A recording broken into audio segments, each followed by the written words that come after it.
funny when someone prays, as Josh just did, thanking God for my preparation when I've prepared to speak. Because most of the time, people don't know what my preparation looks like. Today, my preparation looked like this. I sat down this afternoon and I prayed.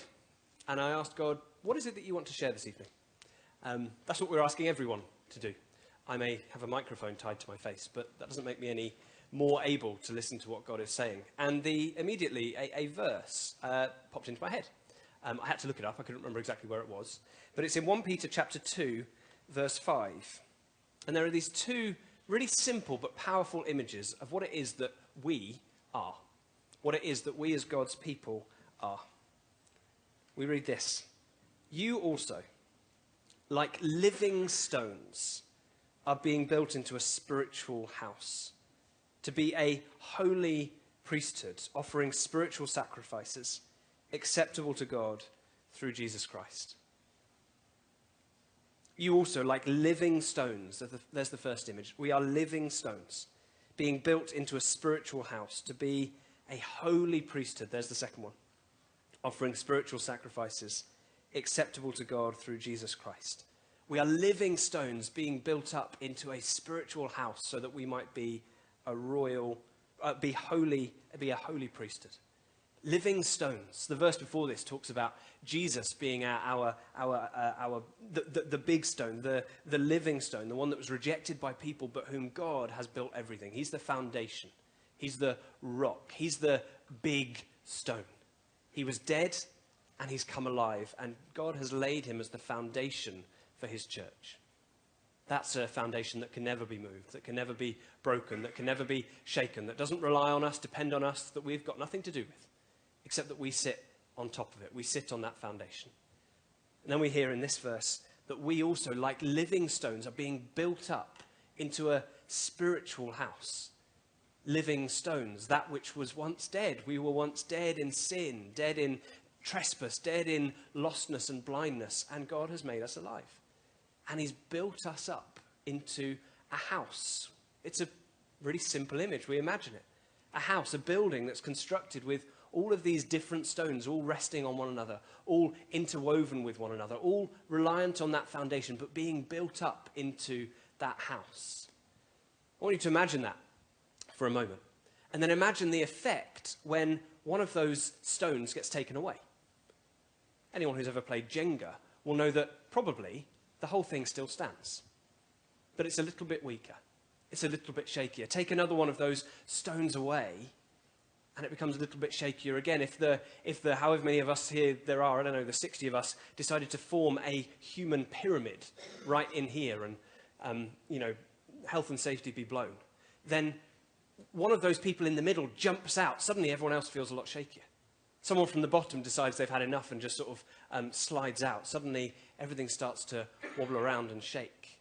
This image of us being living stones built up into a spiritual house is one of us all resting on one another, nestling into one another, being close, reliant on one another, reliant ultimately on that foundation, but reliant on each other to rest upon that foundation. And it's a spiritual house.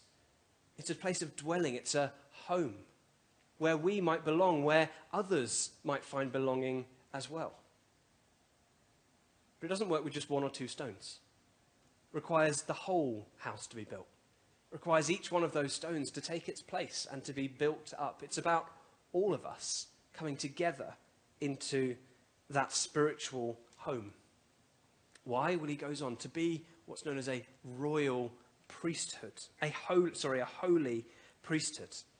A priesthood is a whole bunch of priests. It's a group of priests. And a priest in the Bible is someone who connects God with people and people with God. Someone who the people would come to with their sacrifices. Someone who would then be welcomed into God's closeness and God's presence in order to receive from God, in order to hear from God, in order to bring God's presence and his forgiveness and his blessing back to the people. So it's from people to God, and then from God to people, a middle person, a mediator, a go-between, between God and people. We as we're built up into that spiritual house, it's so that we might be a holy priesthood. Not a holy priest with just one or two. Just like Jesus is the great foundation stone, and we as smaller stones are built on top of him, so Jesus is our great high priest who offers the ultimate sacrifice so that we, as mini priests in this priesthood of all believers, may come to him, receive from him, and pass that on to other people. It's about each of us being interdependent and interreliant. It may be that God wants you, right here this evening, to be the go-between between him and someone else who's here, or someone who's not. To be in God's presence in order to receive from him, hear from him, in order to bring that blessing and share that to someone else. It may be that there's someone who you have a burden or a need or a desire to actually bring to God. Maybe physically dragging them to somewhere. Maybe instigating a conversation. Maybe just bringing them to God in prayer. That you might bring people to God and bring God to people. We as spiritual priests, as a holy priesthood, we're to offer spiritual sacrifices acceptable to God through Jesus Christ.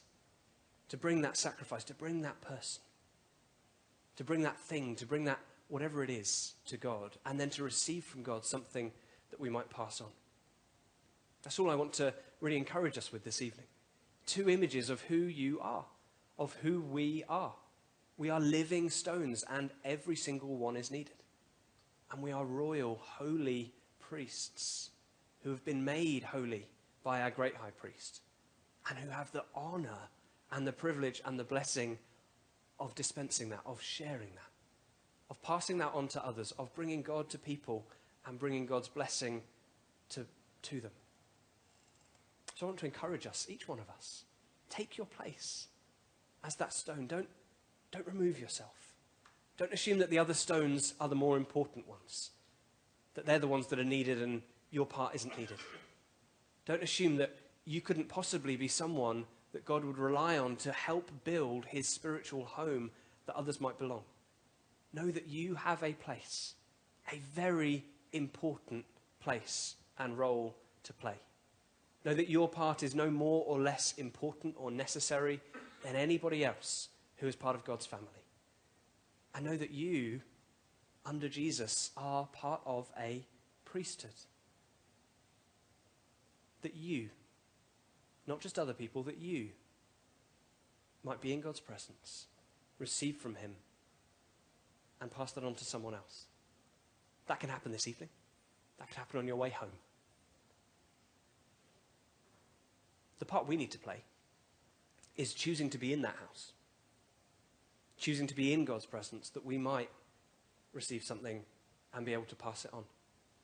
That we might know and claim our identity as children of God. That we might know and claim our authority and our responsibility to pass him on to others, to mediate him, to be a go-between between him and others. So I want to pray, very simply, that we would be built up into that spiritual house, that we'd take our place, that we would be more and more forceful and powerful a priesthood. And then Josh is going to lead us a little bit in response to that. Father, we come to you open-handed. Jesus, we come to you so thankful that you are the rock on which our lives are built, on which our church is built. I ask that even now in these moments, you would be revealing to people what it means for them to take their place in that house, for them to position themselves, to nestle themselves in amongst, to use the gifts, to use the voice, to use what you've given them in order to build up this house into a spiritual home for many. And Lord, help us as mediators between you and people, for one another and for this world, to walk in that, to live in that.